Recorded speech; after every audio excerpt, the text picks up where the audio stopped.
अच्छे लोगों के साथ हमेशा बुरा क्यों होता है। आपके मन में भी यह विचार कई बार आता होगा, आपने भी कई बार सुना होगा। एक व्यक्ति कोई गलत कार्य नहीं करता, लोगों के सुख दुख में काम आता है, नियमित पूजा पाठ भी करता है तथा सामर्थ्य अनुसार दान पुण्य भी करता है। जब उसके साथ कोई अनहोनी होती है या दुर्घटना होती है, तब सभी लोगों के मन में यह विचार आता है कि आखिर अच्छे लोगों के साथ बुरा क्यों होता है, भगवान हमेशा अच्छे लोगों के साथ ही बुरा क्यों करता है। इस बात में कोई संदेह नहीं है कि अच्छे लोग ज़्यादातर दुखी रहते हैं और पापी पाखंडी मौज करते हैं।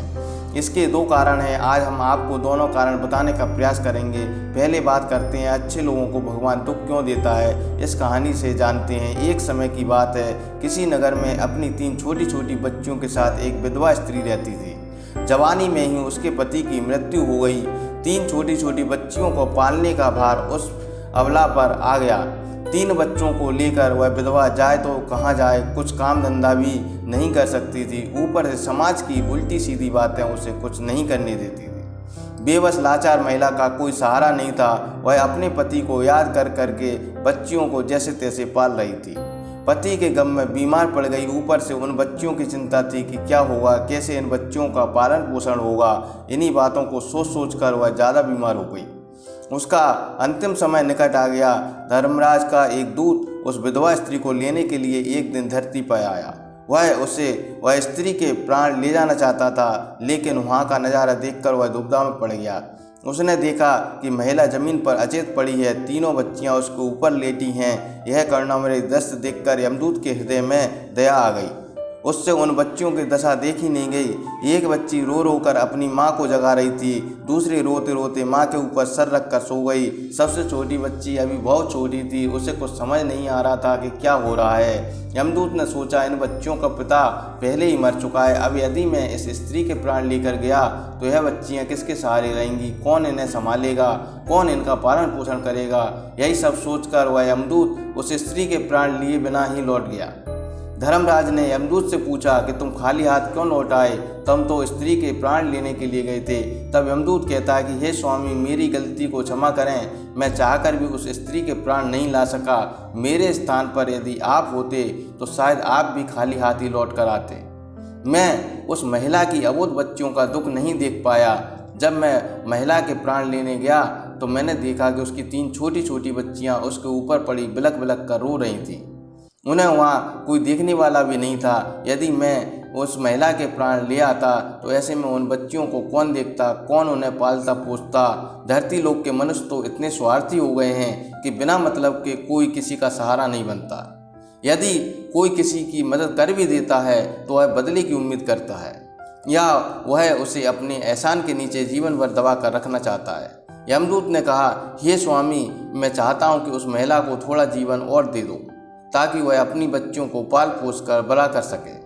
यमदूत की बात सुनकर धर्मराज ने उसे क्रोधित होकर कहा, अरे मूर्ख, ईश्वर की बनाई सृष्टि में ना कोई एक क्षण घटा सकता है, ना ही एक क्षण बढ़ा सकता है। उनकी इच्छा के बिना ना तुम किसी को जीवन दे सकते हो और ना ही समय से पहले मार सकते हो। ईश्वर जो करता है सबके साथ अच्छा करता है। तुम कौन होते हो जो विधाता के लेख को बदलने वाले, सृष्टि के नियमों को उल्लंघन करने वाले। तुमने बहुत बड़ा अपराध किया है, इसलिए तुम्हें इसका परिणाम भुगतना पड़ेगा। जाओ, जिस धरती लोक के मनुष्यों से तुम्हें प्यार हो गया है, तुम उस धरती लोक पर जाकर मनुष्य बनकर अपने पापों को भुगतो।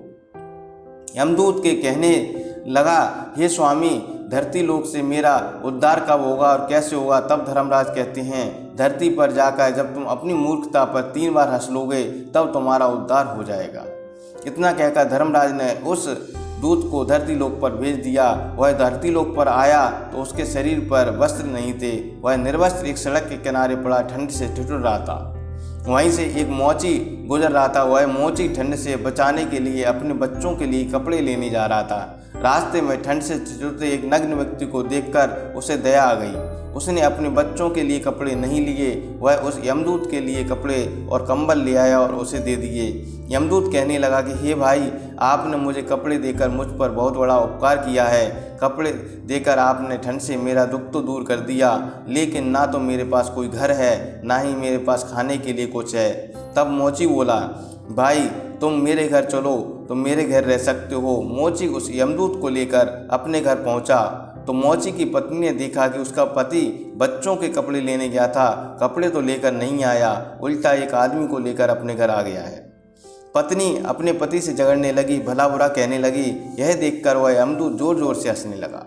मोची ने पूछा, अरे भाई तुम हंस क्यों रहे हो, तब तुमने ऐसा क्या देख लिया? तब यमदूत ने कहा, मेरी हंसी का रहस्य मैं तुम्हें अभी नहीं बता सकता, समय आने पर मैं तुम्हें स्वयं बता दूंगा।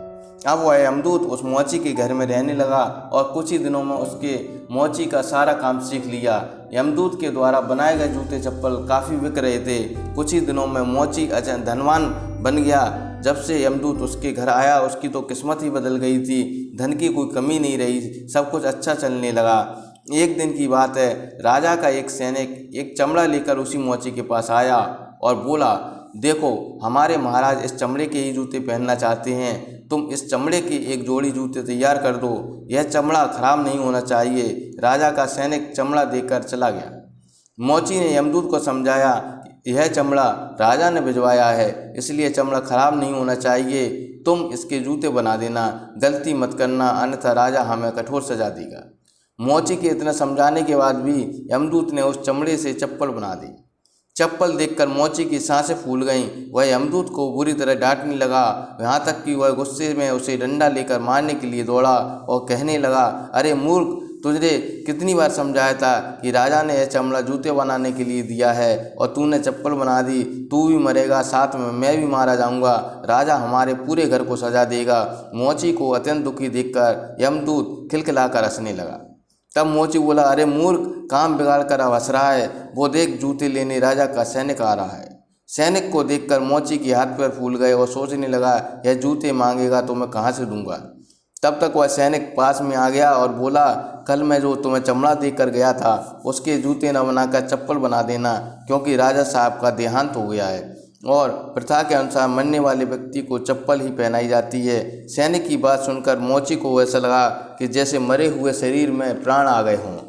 इसके हाथ से डंडा छूटकर जमीन पर गिर गया। उसने यमदूत के पैर पकड़ लिए और अपनी गलती के लिए माफ़ी मांगने लगा। यमदूत मोची की इस हरकत पर खूब जोर जोर से हंस रहा था। मोची ने पूछा, तुम क्यों हंस रहे हो? तब यमदूत ने कहा कि समय आने पर मैं अपने हंसने का कारण तुम्हें अवश्य बताऊंगा।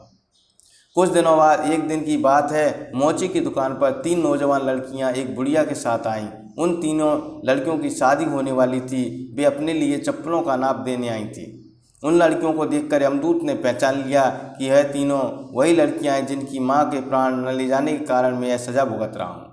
परंतु यह तीनों तो किसी अच्छे घर में पड़ी बड़ी लगती हैं। यह तीनों बहुत सुंदर भी हैं, इनका किसी अच्छे घर में विवाह हो रहा होगा। वह यमदूत उस बुढ़िया से पूछता है कि उसने अपनी लड़कियों को कैसे पाला। तब वह बुढ़िया कहती है कि इन तीनों लड़कियों की माँ तो इनके बचपन में ही चल बसी, इनका कोई सहारा नहीं था, तब मैंने इन्हें अपने पास रख लिया। मेरे पास करोड़ों की दौलत है, दुर्भाग्य से मेरा इस संसार में कोई नहीं है, इसलिए मैंने इन्हें पाला पोसा, इनकी परवरिश की। अब मैं इनका विवाह अच्छे घरों में करने जा रही हूँ। लड़कियों का भाग्य देखकर यमदूत सोचने लगा, परमात्मा जो करता है अच्छा ही करता है। यदि उस समय इनकी माँ नहीं मरती तो ये तीनों भयानक गरीबी और दरिद्रता में पड़ी रहती। इनकी मां के मरने के कारण आज यह बहुत बड़े घरों की बहुएं बनने जा रही हैं और इस बुढ़िया की करोड़ों की संपत्ति की मालिक बन चुकी हैं। यह बात सोचकर यमदूत पहले की अपनी मूर्खता को सोच कर जोर जोर से हंसने लगा। वह 3 बार हंस चुका था। मोची ने पूछा, भाई तुम क्यों हंस रहे हो? तब यमदूत ने कहा, मैं 3 बार हंस चुका हूँ, अब मैं तुम्हें अपनी हंसी का कारण बताता हूँ। सुनो, मैं एक यमदूत हूँ। अभी अभी जो 3 लड़कियाँ अपनी चप्पल का नाप देने आई थी, जब यह छोटी थी तब इनकी माँ मरने वाली थी, पिता पहले ही मर चुका था। इन तीनों लड़कियों पर तरस खाकर मैं इनकी माँ के प्राण नहीं ले गया। इस कारण धर्मराज ने मुझे श्राप देकर धरती पर भेज दिया। मैं सड़क किनारे निर्वस्त्र पड़ा था, तब तुम मुझे अपने घर ले आए। घर आकर तुम्हारी पत्नी तुमसे खूब लड़ी थी, वो भी इसलिए कि तुम अपने बच्चों के कपड़े लाने के बजाय मुझे घर ले गए थे। तब मैं तुम्हारी पत्नी की मूर्खता पर हंसा था। तुम्हारी पत्नी उन पैसों की वजह से दुखी थी जो तुमने मेरे ऊपर खर्च किए थे, और तुम्हारी पत्नी उस फायदे को नहीं देख पा रही थी जो मेरे आने के कारण तुम्हारे घर की किस्मत बदलने वाली थी। दूसरी बार मुझे तुम्हारी मूर्खता पर हंसी आई, तब तुम राजा के जूते की जगह चप्पल बना देने के कारण डंडा लेकर मुझे मारने दौड़े। तुम्हें यह नहीं पता था कि राजा के साथ क्या घटना घट गई है। हम सिर्फ सामने दिखाई देने वाली घटना को देखकर दुखी होते हैं, क्योंकि हम यह नहीं सोच पाते कि आगे क्या होने वाला है। कई बार परमात्मा हमारे अच्छे के लिए हमारे साथ बुरा करता है, परंतु हम उस बुरे को देखकर परमात्मा को कोसने लगते हैं। हम उस अच्छे को नहीं देख पाते जो भविष्य में हमारे साथ होने वाला होता है। हर घटना के अच्छे या बुरे परिणाम हो सकते हैं। हमें हर घटना को ईश्वर की इच्छा मानकर चलना चाहिए। अच्छे लोग दुखी क्यों रहते हैं? इसके दो कारण यही हैं। पहले तो अच्छे लोगों के साथ बुरा इसलिए होता है कि बाद में उनके साथ कुछ अच्छा होने वाला होता है। दूसरा कारण यह है, अच्छे लोग दुखी रहते हैं क्योंकि दुख में ही इंसान ईश्वर से जुड़ता है। आपने एक कहावत तो सुनी होगी, दुख में सुमरन सब करें, सुख में करे न कोई, सुख में सुमरन करें तो दुख काहे को होए। वीडियो देखने के लिए आपका बहुत बहुत धन्यवाद।